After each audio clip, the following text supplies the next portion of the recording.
এনসিপির জুলাই পদযাত্রায় হামলার ঘটনাকে কেন্দ্র করে অনলাইনে যে বিতর্ক তৈরি হয়েছে সেটি গুরুত্বহীন, জোট ভাঙার গুঞ্জন ও গুজব, এসব কথা বলেছেন জামায়াত ও এনসিপির কেন্দ্রীয় নেতারা। তারা জানিয়েছেন যে স্থানীয় সরকার নির্বাচনে দল দুটি যদি আলাদাভাবে ভোট করে তবুও তাতে ঐক্যে কোনো ফাটল ধরবে না। মাজহারুল ইসলাম একটা রিপোর্ট করেছেন। জুলাই পদযাত্রার শেষ পর্যায়ে হবিগঞ্জ ও সিলেটে হামলা শিকার হন এনসিপি নেতাকর্মীরা। এর নিন্দা জানিয়ে জোটসঙ্গী জামাত ইসলামী বিবৃতি দিলেও কোনো কর্মসূচি দেয়নি। বিষয়টি নিয়ে নানা প্রশ্ন ওঠে। এ নিয়ে শিবিরের সাবেক কেন্দ্রীয় সভাপতি জাহিদুল ইসলামের ফেসবুক স্ট্যাটাস এই বিতর্ক আরও উস্কে দেয়। তবে কি ভাঙ্গনের মুখে 11 দলীয় জোট? এমন আশঙ্কা উড়িয়ে দিয়েছেন এনসিপি ও জামাতের কেন্দ্রীয় নেতারা। বলছেন, অনলাইনের গুঞ্জনের সাথে বাস্তবতার মিল নেই।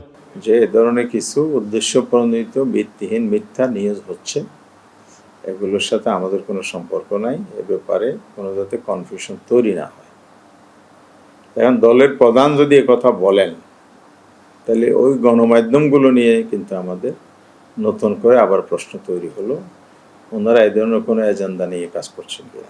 সোশ্যাল মিডিয়া একটা অন্যরকম বাস্তবতা কাজ করে।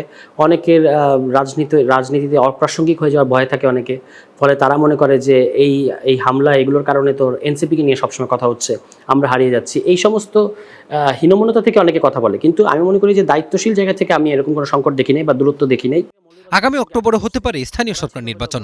সেখানে জামাত ও এনসিপি আলাদাভাবে নির্বাচনে অংশ নিলেও তা জোটের ঐক্যে কোনো প্রভাব ফেলবে না বলেও জানিয়েছেন নেতারা। এগুলো হচ্ছে যে জোট ভেঙে যেতে পারে বা এরকম, আমি জোটের কোনো পর্যায়ে জোটের ফোরামে কিংবা এনসিপির দলীয় পর্যায়ে এরকম কোনো আলোচনা একেবারেই আসে নাই, বরং জোটটা এখন আমরা কন্টিনিউ করার পক্ষে। তো এখন পর্যন্ত নির্বাচনের কমপ্লিট ডেট তফসিলি বিষয়গুলো সামনে আসে নাই।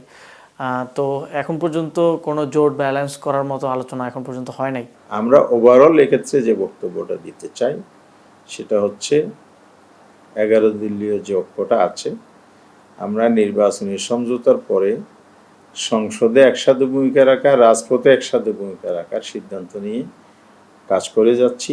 11 দলীয় জোট নেতাদের অভিযোগ, বিরোধী রাজনৈতিক শক্তির মধ্যে বিভাজন সৃষ্টি করতেই পরিকল্পিতভাবে সামাজিক যোগাযোগ মাধ্যমে বিভ্রান্তিকর প্রচারণা চালাচ্ছে একটি মহল। Mazharul Islam, star news, Dhaka.